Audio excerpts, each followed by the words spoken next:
Hello friends, welcome to my YouTube channel Vikram's Vlogs. Today we have come to visit Ramshej Fort.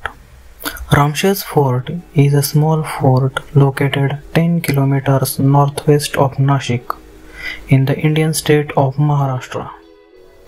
This fort can be visited in a day from Nashik. It's located on the busy Pet Road. There are good steps on the eastern side of the fort which lead to the entrance gate.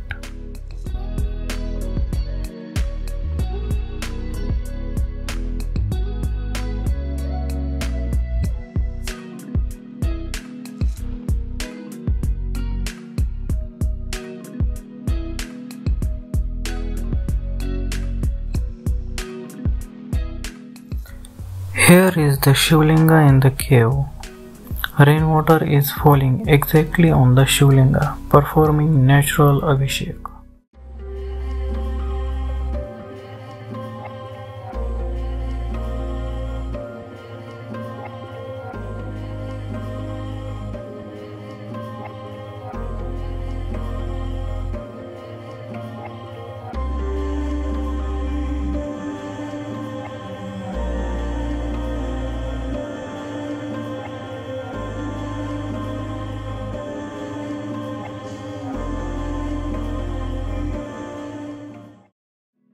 There is a story that Lord Rama stayed for a while on this fort while going to Sri Lanka. Here is a temple of Lord Rama at the entrance of the fort.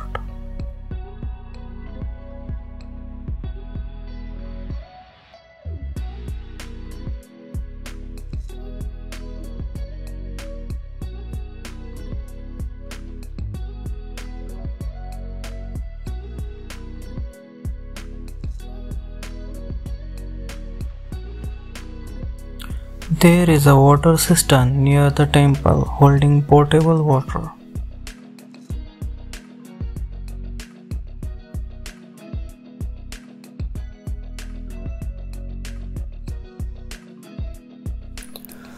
Now we are at the plateau of the fort. The fort is located on a high tableland with escarpments on all the sides.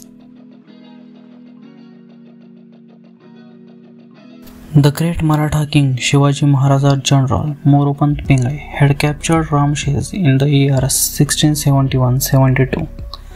Since then, it had been a part of the Maratha Empire. After the death of the great Maratha king Shivaji in 1680, Aurangzeb, the Mughal king, arrived in Deccan in late 1681 with a strong army to destroy the Maratha Empire and the Deccan Sultanates of Adil Shahi and Qutub Shahi.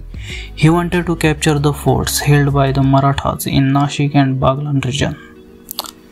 Ramshej was a fort lying in the open lands without excessive forest cover.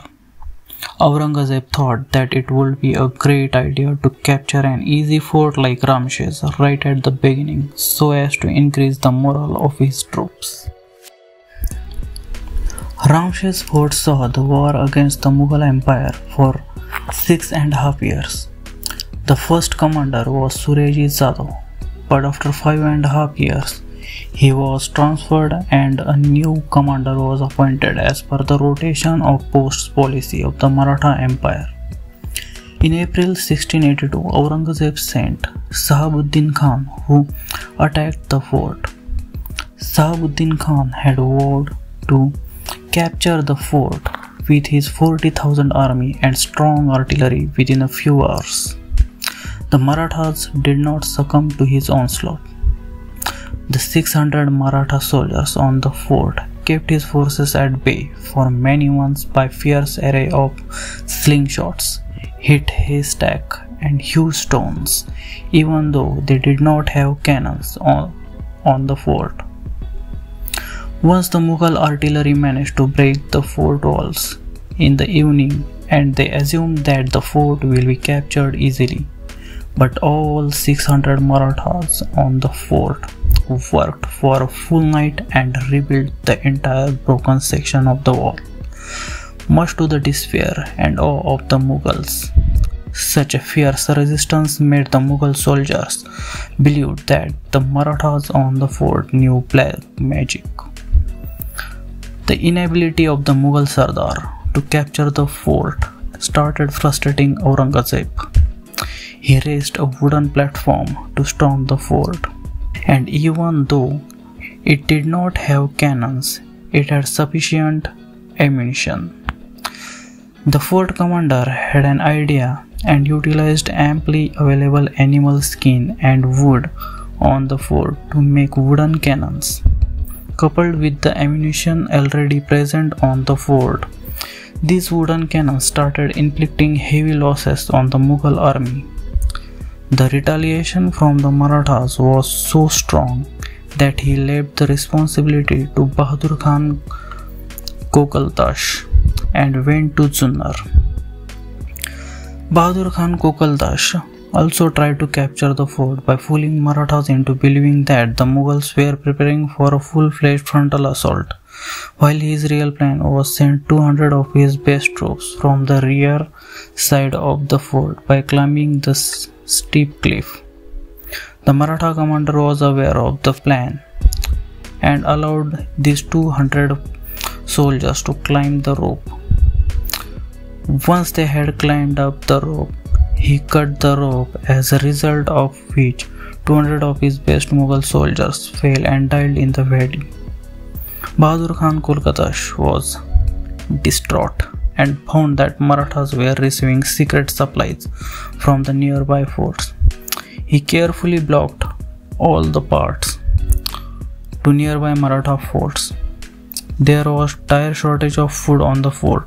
Seeing this situation, Maratha King Sambhaji acted quickly by sending his Sardars Rupaji Bhosle and Manaji More with an 8,000 strong army and supplies.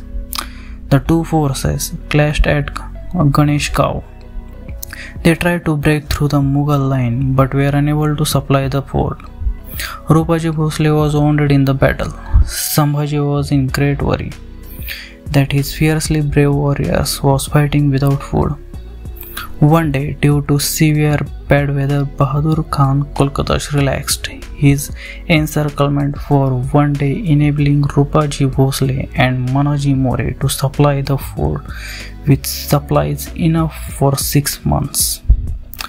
Bahadur Khan Kolkatash then tried to win the fort with the help of Mantrik, as he believed that the Maratha had ghosts under their control. The Marathas again fooled him, as the Mantrik was himself a Maratha soldier in disguise who led the Mughal army in deadly ambush of the Marathas. Bahadur Khan Kolkatash had Mughals fled the deadly ambush and several Mughals were killed.